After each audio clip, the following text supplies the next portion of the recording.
മുഹമ്മദ് ബൈസു മാലിദ്വീപിലെ പ്രസിഡന്റാണ്, ഒരു ഇന്ത്യ വിരുദ്ധനാണ്. പക്ഷേ അദ്ദേഹം ഇപ്പം മുട്ടുമടക്കുകയാണോ ഇന്ത്യക്ക് മുന്നിൽ? കാരണം അത് ഞാൻ പറയാൻ കാരണം, കഴിഞ്ഞ ദിവസം നമ്മുടെ വിദേശകാര്യമന്ത്രി ജയശങ്കർ അവിടെ പോയിട്ട് കുറേ ധാരണാപത്രം, ഒന്നിലധികം ധാരണാപത്രങ്ങളിൽ ഒപ്പിടുകയും ചില പദ്ധതികളുടെ ഉദ്ഘാടനം നിർവഹിച്ചതായിട്ടും വാർത്തകൾ വരുന്നുണ്ട്. ഇപ്പോൾ നമ്മുടെ ബംഗ്ലാദേശിൽ നടക്കുന്ന കലാപം, അത് കഴിഞ്ഞ് പാകിസ്ഥാനിലെ ചില സംഭവങ്ങൾ, ഇങ്ങനെ ഇതെല്ലാം വെച്ച് നമ്മൾ കൂട്ടുമ്പോൾ ഈ ഒരു നല്ല ഒരു നയതന്ത്രപരമായ ഒരു നീക്കമാണ് ഇന്ത്യ നടത്തിയിരിക്കുന്നത് വേണമെങ്കിൽ നമുക്ക് വിലയിരുത്താം. എന്തായാലും മുഹമ്മദ് ബൈസുവിന് ഇന്ത്യയോടുള്ള ശത്രുത മാറി വരികയാണോ, അതല്ലെങ്കിൽ ഇന്ത്യ ഉണ്ടെങ്കിലേ ഇനി ആ രാജ്യത്തിൻ്റെ വികസനം സാധ്യമാവുമെന്ന് തിരിച്ചറിഞ്ഞിരിക്കുകയാണോ?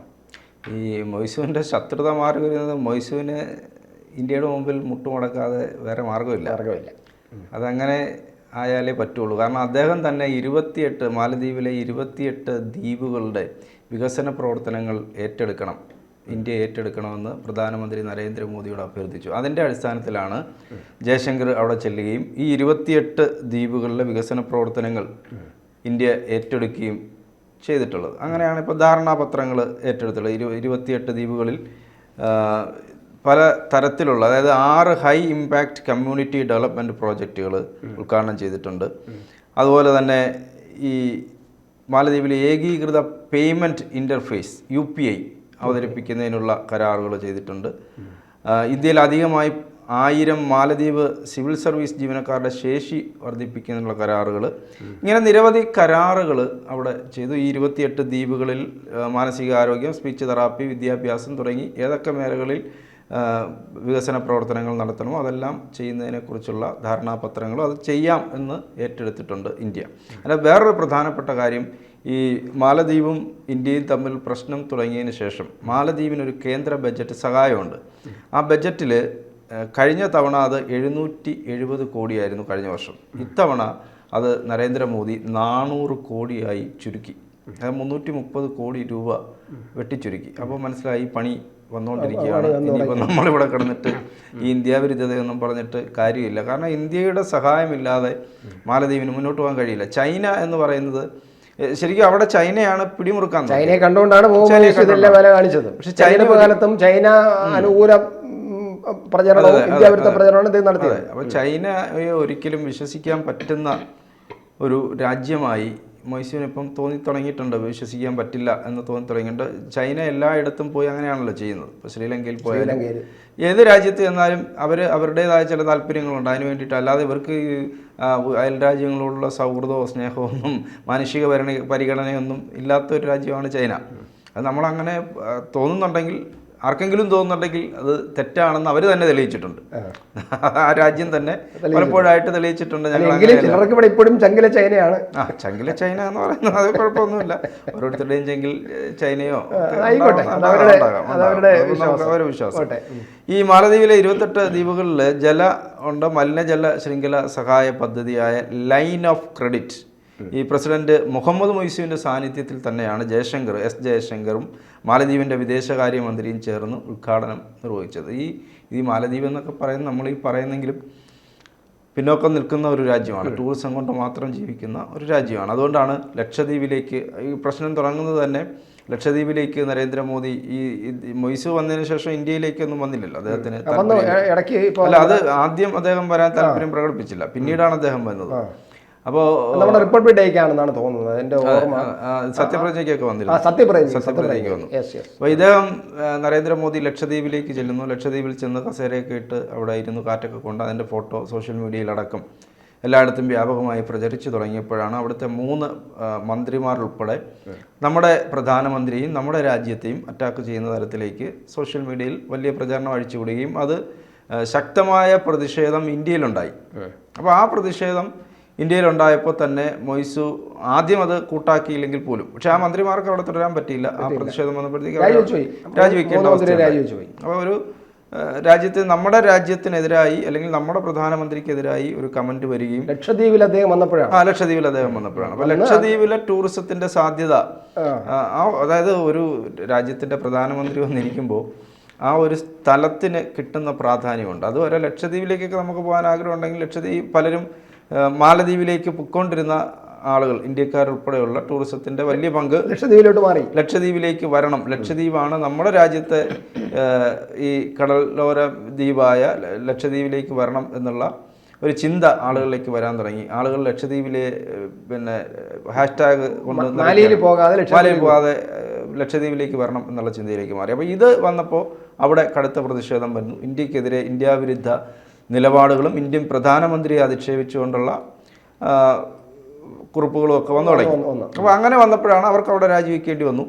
ഇദ്ദേഹം മൊയ്സു നമുക്കെതിരെയുള്ള നിലപാട് കടുപ്പിച്ചു തുടങ്ങി. പക്ഷേ കടുപ്പിച്ചു തുടങ്ങിയെങ്കിലും പിന്നീട് അദ്ദേഹത്തിന് മനസ്സിലായി, ഇന്ത്യ മാലദ്വീപിനെ ബഹിഷ്കരിക്കാൻ തുടങ്ങിയപ്പോൾ അദ്ദേഹത്തിന് മനസ്സിലായി ഈ ഇന്ത്യയെ വെറുപ്പിച്ചാൽ പണി കിട്ടും, ഇങ്ങനെ മുന്നോട്ട് പോകാൻ സാധിക്കുകയില്ല, ചൈനയെ വിശ്വസിക്കാനും വയ്യ. അപ്പോൾ അദ്ദേഹത്തിന് ഇന്ത്യ ഇല്ലാതെ നിലനിൽപ്പില്ല എന്നുള്ള ബോധം. അതുകൊണ്ടാണ് അദ്ദേഹം ഈ സത്യപ്രതിജ്ഞയ്ക്ക് വന്നു. സത്യപ്രതിജ്ഞയ്ക്ക് വന്നതിന് ശേഷം പിന്നീട് അദ്ദേഹം അവിടെ രാജ്യത്തെ അഭിസംബോധന ചെയ്തുകൊണ്ട് ഈ അടുത്താണ് അദ്ദേഹം ഇന്ത്യക്കും ചൈനയ്ക്കും നന്ദി പറഞ്ഞുകൊണ്ട് അദ്ദേഹം പ്രസംഗിച്ചു. ചൈനയ്ക്ക് മാത്രമല്ല, ഇന്ത്യക്കും ആ സമയത്ത് സാമ്പത്തിക സഹായം നൽകിയ ഇന്ത്യക്ക് നന്ദി എന്ന് പറഞ്ഞിട്ട്. അപ്പോൾ അദ്ദേഹത്തിന് ഭാരതത്തെ മാറ്റി നിർത്തി മാലദ്വീപിലെ വികസന പ്രവർത്തനങ്ങൾ മുന്നോട്ട് കൊണ്ടുപോകാൻ പറ്റില്ല എന്നുള്ള ഒരു ബോധം മൊയ്സുവിന് വന്നു, ആ സമയത്ത് ഉണ്ടായി. അപ്പോൾ അതിൻ്റെ ഭാഗമായിട്ടാണ് ഞങ്ങളുടെ രാജ്യത്ത് വന്നിട്ട് ഈ വികസന പ്രവർത്തനങ്ങളിൽ ഞങ്ങളെ സഹായിക്കണം, ഞങ്ങൾക്ക് വേണ്ടിയിട്ട് ഓരോ പ്രവർത്തനങ്ങളിൽ ഏർപ്പെടണം എന്നൊക്കെ ഇദ്ദേഹം പറയുകയും അതിൻ്റെ അടിസ്ഥാനത്തിലാണ് ഈ പറഞ്ഞ ഒട്ടേറെ വികസന പ്രവർത്തനങ്ങൾ അവിടെ നടത്തുകയും ചെയ്തിട്ടുള്ളത്. ഇതിനകത്ത് വളരെ പ്രധാനപ്പെട്ടാണ്. കാരണം നമ്മൾ ഓരോന്നും എടുത്തു നോക്കുമ്പോൾ, ഈ ധാരണാപത്രങ്ങൾ എടുത്തു നോക്കുമ്പോൾ ഞാൻ നേരത്തെ പറഞ്ഞ പോലെ വിദ്യാഭ്യാസ രംഗത്ത്, മാനസികാരോഗ്യ രംഗത്ത്, അതുപോലെ സ്പീച്ച് തെറാപ്പി, അതുപോലെ ഞാൻ നേരത്തെ പറഞ്ഞ high impact community development project, വളരെ വിപുലമായ തരത്തിലുള്ള ഒരു സഹായമാണ് ഇന്ത്യ അവിടെ ചെയ്യുന്നത്. അപ്പോൾ ഇതിൻ്റെ അർത്ഥം എന്ന് പറഞ്ഞാൽ രാഷ്ട്രീയമായി അല്ലെങ്കിൽ നയതന്ത്രപരമായി ചൈനയ്ക്ക് മേൽ നമ്മൾ നേടിയ ഒരു വിജയമാണ്. കാരണം നമ്മളെ ആശ്രയിക്കാതെ അവർ വിചാരിച്ചിരുന്ന ചൈനയെ മാത്രം ആശ്രയിച്ച് നമുക്ക് മുന്നോട്ട് പോകാൻ പറ്റും എന്നാണ് വിചാരിച്ചത്. പക്ഷേ ആ സമയത്ത് ഈ മാലദ്വീപിലേക്ക് പോകാനുള്ള ടിക്കറ്റുകളെല്ലാം ആളുകൾ, ഇന്ത്യക്കാർ ക്യാൻസൽ ചെയ്യാൻ തുടങ്ങുന്നു. അവിടുത്തെ വലിയ ശതമാനം കുറവ് വരുന്നു. ടൂറിസത്തിൽ നമ്മുടെ ഇന്ത്യയിൽ നിന്ന് ചെല്ലുന്ന ആളുകളുടെ വലിയ ശതമാനം കുറവ് വന്നു. അപ്പോൾ ആ കുറവ് ഒരിക്കലും അവർ പ്രതീക്ഷിച്ച ഒരു അറ്റാക്ക്, അങ്ങനെ ആ രീതിയിൽ ആളുകൾ പ്രതികരിക്കും. ഇന്ത്യയിലെ എല്ലാ വിഭാഗം ആളുകളും, അതായത് സെലിബ്രിറ്റീസ് മുതൽ സാധാരണക്കാർ വരെ ഈ മാലദ്വീപിലെ ആക്ഷേപം, പ്രധാനമന്ത്രിക്കെതിരെ, രാജ്യത്തിനെതിരെ നടത്തുന്ന അവരുടെ അധിക്ഷേപത്തിനെതിരെ ഇതുപോലെ മാലദ്വീപിനെ ബഹിഷ്കരിക്കണം എന്ന് പറഞ്ഞിട്ട് ടൂർ ഓപ്പറേറ്റർമാര് അവരും മാലദ്വീപിനെ അവരുടെ ഭൂപടത്തിൽ നിന്ന്, അവരെ ഷെഡ്യൂളിൽ നിന്ന് മാറ്റി. അപ്പോൾ പല ടൂർ ഓപ്പറേറ്റർമാരും. അപ്പോൾ നമ്മൾ യഥാർത്ഥത്തിൽ ചൈനയ്ക്ക് മേൽ നമ്മൾ നേടിയ ഒരു വിജയമാണ്, ഇന്ത്യ ഇപ്പോൾ നേടിയ വിജയമാണ് ഈ 28 ദ്വീപുകളുടെ വികസന പ്രവർത്തനങ്ങൾ. അവിടെ ഓരോ ഘട്ടത്തിലും ഇന്ത്യ ഇല്ലാതെ ഈ മാലദ്വീപിന് നിലനിൽക്കാൻ കഴിയില്ല എന്നുള്ളത് മൊയ്സുവിന് നേരത്തെ മനസ്സിലായതാണ്. പക്ഷേ മാത്രമല്ല, മൊയ്സുവിന് അവിടെ പിന്നെ അതിനകത്ത്, അതായത് രാജ്യത്തിനകത്ത് തന്നെ പ്രതിപക്ഷങ്ങളുടെ ഒരു എതിർപ്പുണ്ട്.